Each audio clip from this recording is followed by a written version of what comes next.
গত 19শে মে স্বাস্থ্য অধিদপ্তর পরিকল্পনা অধিদপ্তর কর্তৃক একটা নোটিশ বিজ্ঞপ্তি জারি হয়েছিল, যেখানে বলা হয়েছিল বাংলাদেশের যারা প্রাইভেট ট্রেনি চিকিৎসকগুলো আছে মেডিকেল কলেজ হাসপাতালের, ওনারা হচ্ছে আগে যে 35,000 টাকা বেতন ভাতাটা পাইতেন, ওটা হচ্ছে 1,000 মেরিট লিস্ট ওনাদের 1,000 পরে যারা আছেন ওনারা এই ভাতাটা পাবেন না।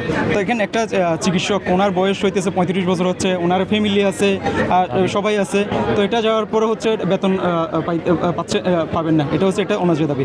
তো আমরা চাই এটা হচ্ছে যতগুলো ট্রেনিং চিকিৎসক আছেন সবাই হচ্ছে বেতন ভাতাটা পাবেন, আর ওনারা উপজেলায় যেটা ওনাদের ট্রেনিং করতে 2 বছর বাধ্যতা বাতিল করতে হবে, কারণ হচ্ছে উপজেলার ট্রেনিংয়ের জন্য পর্যাপ্ত ফেসিলিটি নাই। আজকে আমরা যদি আমাদের ভবিষ্যৎ নিয়ে শঙ্কিত না হই, এই মানে এমন একটা সংকটপূর্ণ পরিবেশ আমাদের জন্য তৈরি করা হয়েছে। পৃথিবীর মনে হয় এই একটা প্রফেশন, যে প্রফেশনের শিক্ষার্থী থেকে শুরু করে ইন্টার্ন মিড লেভেল সবাই তাদের অধিকার নিয়ে সংখ্যা থাকে সবসময়।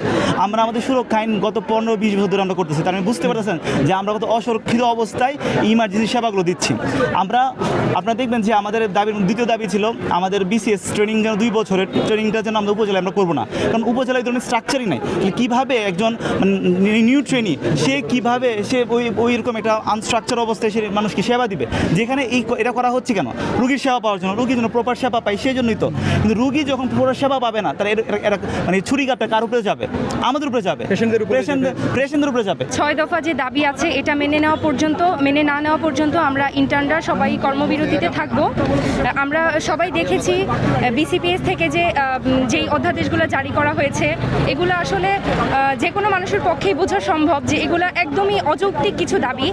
যে একজন ডাক্তার এত পরিশ্রম করে একজন ডাক্তার হয়, আমরা মেডিকেল কলেজের শুরু থেকে যেই পরিমাণ পরিশ্রম আমাদেরকে করতে হয়, যেই কষ্ট আমাদেরকে করতে হয়, এটা অন্য কোনো প্রফেশনের মানুষদেরকে করতে হয় না, কখনোই না।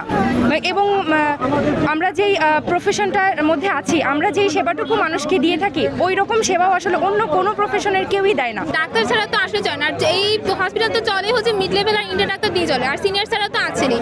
কিন্তু কথা হচ্ছে একটা বড় যদি হসপিটালে না থাকে তাহলে তো আসলে তো অসুবিধা হবে, সেটা রোগীদের জন্য তো অসুবিধা। তো আর হচ্ছে আমাদের তো অন্যায্য দাবি না, আমাদের দাবি তো ন্যায্য দাবি। কারণ হচ্ছে কি আপনারা নিজে দেখেন এখানে তো আমাদের এত বেশি দাবি তো করি নাই আমরা। কারণ হচ্ছে আর আপনি বলেন যে একটা বিসিএস পরীক্ষার ভর্তি যদি 200 টাকা হয়, তাহলে একটা এফসিএস পরীক্ষার ভর্তি কেন 11,000 টাকা হবে? এটা তো স্বাভাবিক কথা, মানুষ বোঝা উচিত।